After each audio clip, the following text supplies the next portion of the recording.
everybody. Thanks for coming around again. I had a great month last month, but it did put me behind a bit, set me back.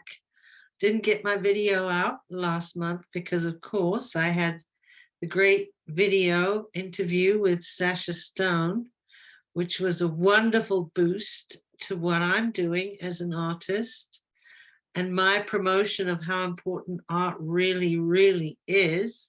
It's really hard to get it across. And then also I was doing a 4-course series at the New Earth University. So that took up all of my time. There's 8 hours worth of this information that you can tap into over there at New Earth University. And I'll put a link down below. And of course, on my website, there's links. We're going to make the statement that art will save the world. I know this is a big statement, but it's because art is connected to humans' creativity. And it's our creativity that is going to launch us into the golden age successfully. If we don't have our creativity intact, we're not going to get very far. That's how important art is. So art will save the world. And let me count the ways. So people in countries that have been colonialized, which, by the way, by definition, means the act of bringing into subjugation. Those people, you and me, are trained in school to think that art is just a sidekick of all the other subjects, you know, history, geography, and so on. This is by design. The first thing to go when budget cuts tighten up is, you guessed it, the arts. And there are people, they're called the Omo people, and they live in Ethiopia in the Omo River Basin. And they live their whole entire existence as artists, and they even dress up as much as they can in nature. But I'm hearing plastic is seeping into their culture, and they're starting to wear that now, sadly. So once artists graduate from high school into the fine art category, it really gets crazy. You have this anything goes attitude, such as my favorite that I always talk about is Catalan's big banana. And this banana is taped to a wall, sells for tens of thousands of dollars, but you don't even get Catalan's banana. Oh no, you just get a little piece of paper and how to assemble your own banana on your own wall. So I honestly believe that there's no art movement since the Impressionist era, which ended in the early 1900s, that has really held any of the beauty of the art that preceded it, that period of time. And you've got, in the very beginning, after that, you've got Suprematism, and then you have the socialist and political ideology of the Constructivism period. You've got pop art, minimalism, and then finally on the other end, we're going into crypto art now. And then you think of everything in between. And really, honestly, I see nothing but the normalization of ugly, garish trends in art, which is deemed high art by art academy aficionados. And these sentinels of Academentia behave as if they were a visual propagandist agenda afoot that must be coveted at all costs in order to denigrate art and keep her chained in the basement. And you got to admit, they do their work very well. I mean, have you seen some of that minimalist art? Here's a $3 million wall in a museum, and they've got like a line of linoleum coming out of it to the center of the room. And that's minimalism. A far cry from the beauty of the past. So what we're never told is that for one thing about art, there's pure magic in the actual process of creating art. And art has a much higher purpose than its face value image, because art has the power to bring heaven to earth. And art is alchemy. So, you know, you learn to read so that you can learn about the world. You learn to write so that you can express yourself. But in my dreams, I would hope that one learns art so that one might learn to create majesty upon this plane. That was once the measure, but today art has been hijacked and so far removed from its original purpose. It's about time somebody said something, and that person is me. So I hope you support me in this journey. Art is the missing link.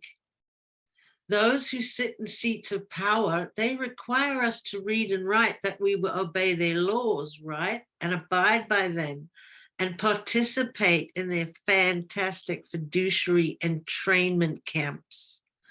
Beyond that, they really have no need for us to learn the frivolity of the true purpose of art. So now it's up to you and I to spread the word. It's been too far gone now that people art doesn't even register in their minds the importance of it. And this is a really hard sell, and it's a hard road to hoe. So I do hope you come along with me to let people know just how important our creativity is. And I thank you in advance for that.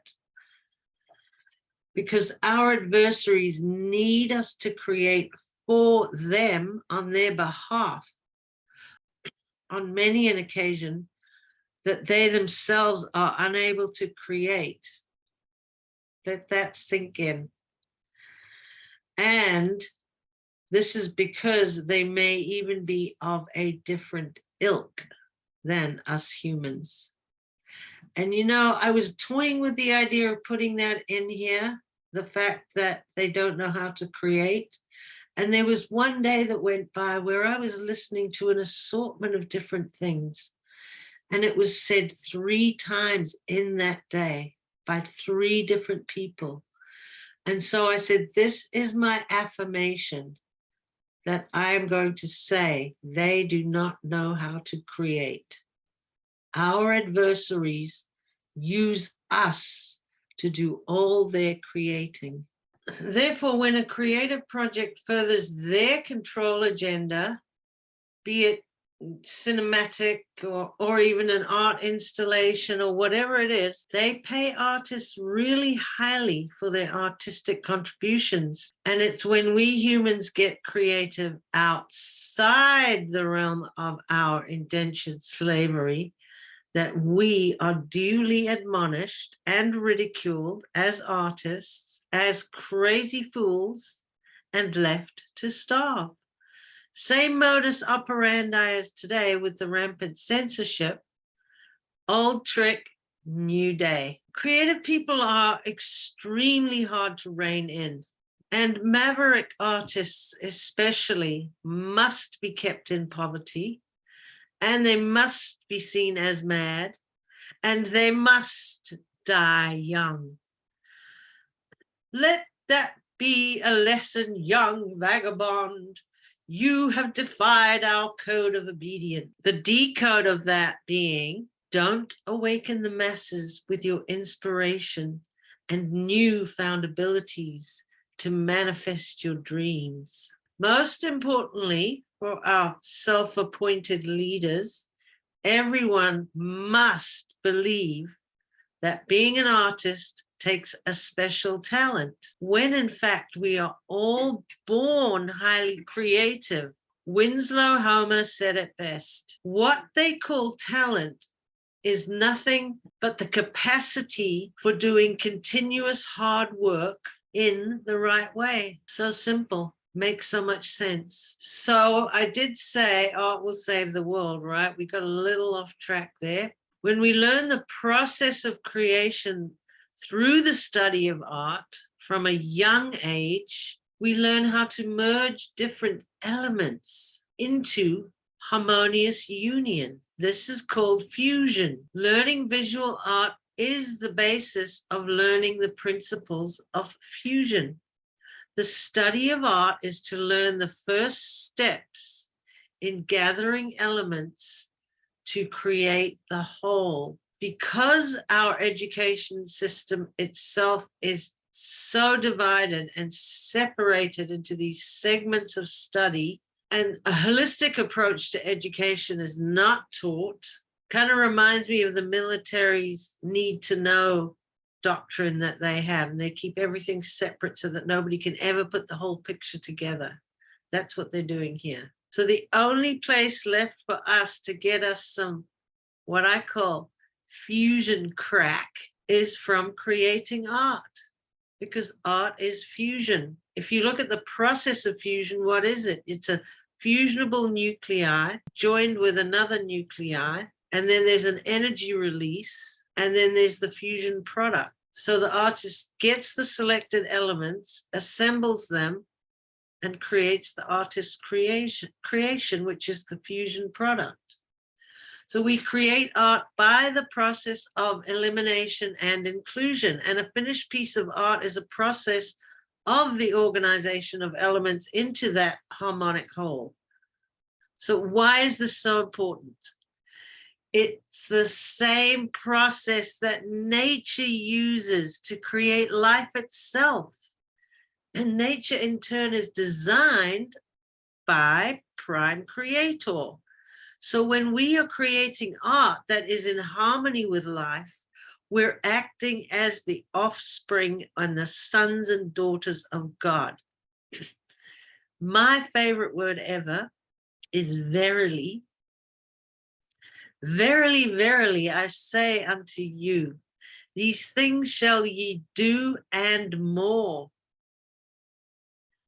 And then I'm going to add to that, may your God gene be activated, for it holds the secrets of creation within it. But lo and behold, those who concoct our education system, they know this. The system is quick to discourage artists and independent creativity that operates outside of their system. And the promotion of independence or sovereignty in any way across the board is scoffed at.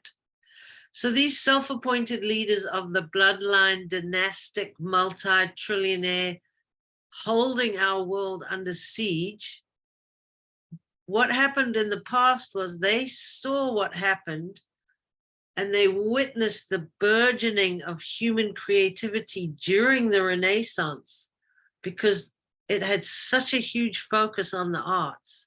And then beyond the Renaissance, all these incredible inventions started to spring forth into the 1800s, right after the Renaissance period.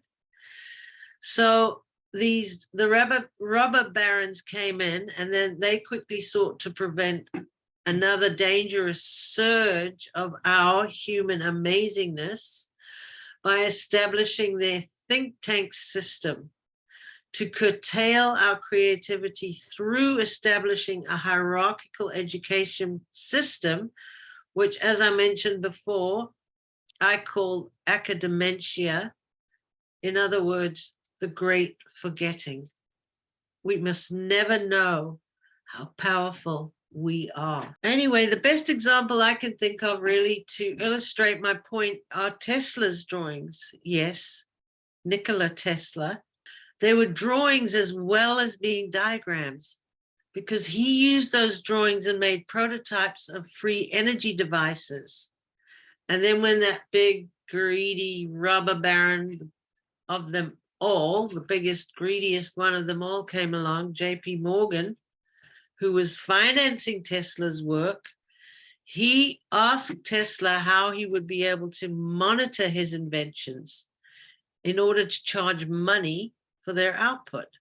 And Tesla said no, he couldn't do that. He didn't know how to monitor it for cash. So what did JP Morgan do? He had Tesla's amazing tower at Wardenclyffe just destroyed real quick after that. But we have to look at the fact that Tesla's creativity, his ability to draw, had the power to change the world for the better and to contribute to the positive evolution of humanity. Because with free energy, we're all free. But the trouble is that those in control have made sure that free energy would never be available to the masses. But it's too late now. We're out of the box. Too many people are working to bring this tech to fruition. And what happens when people jump off the treadmill? Yup, they become creative. They have time to be their creative selves and apply their time to creating an aesthetic and beautiful world where no one suffers anymore. And there's peace across the realm, and it happens that fast. And as we know from a NASA study, 98% of us are born creative geniuses, but by the time we've reached adulthood, the creativity levels across the board have gone all the way down to 2%. So I say that if we start teaching art to our young ones, we can reverse this dismal situation and rectify the current low creative output of humanity. But even better, those whose creative neurons are lying dormant in their brain, they can rejuvenate them by studying the basics of art and beginning to apply their creativity to the world as it is. Because when you learn the basics of art, it easily unthaws those once art frozen creative neurons in your brain, and you're free to be creative again, and you can break that block.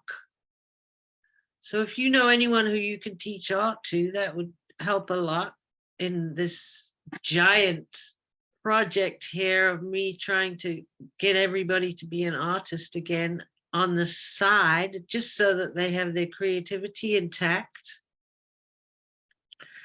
And you know, our recent history shows us that we were once a very creative species. And much of the architecture and decoration within and without the structures of Tartaria were glorious to behold. And not only that, but the Antiquitech in operation was literally bringing heaven down to earth.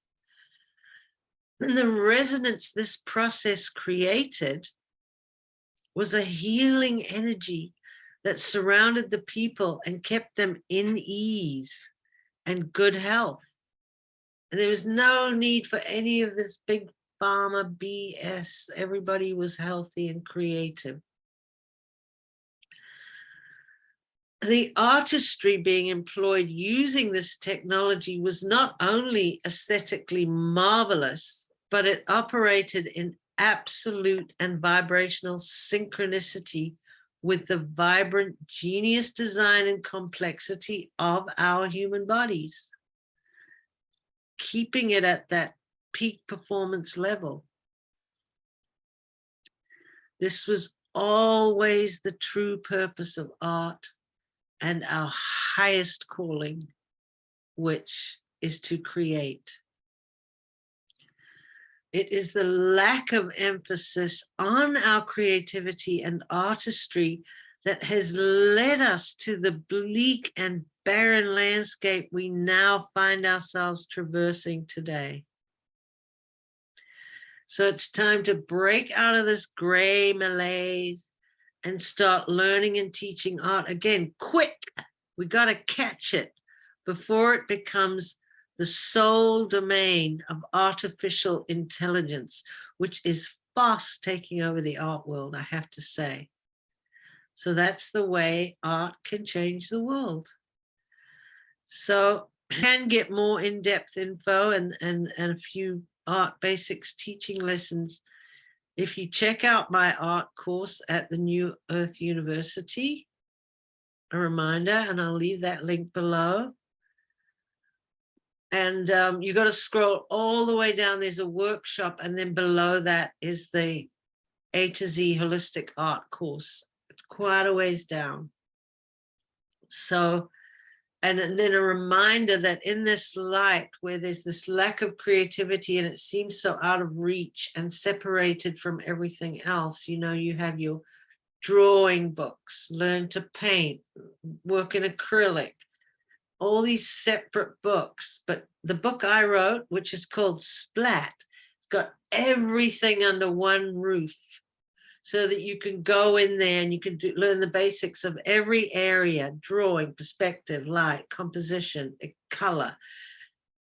Plus it has inspiration methods in it, which a lot of art books don't come with that.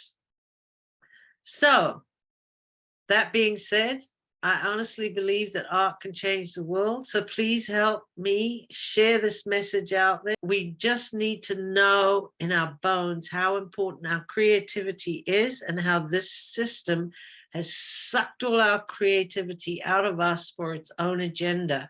And we've got nothing left of our own creativity. And even if you don't want to be a painter or whatever, the benefits you get from learning artistry and how to bring elements together and that get that fusion crack going on, you can take it to gardening, you can take it to cooking, you can take it to designing, sewing, the way you dress, so many things it's useful for to enhance our immediate lives. It doesn't necessarily have to be to save the whole world.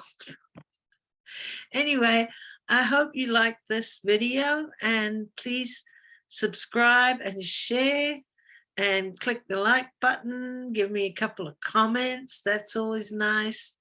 And I'll probably see you soon with my next video. Bye.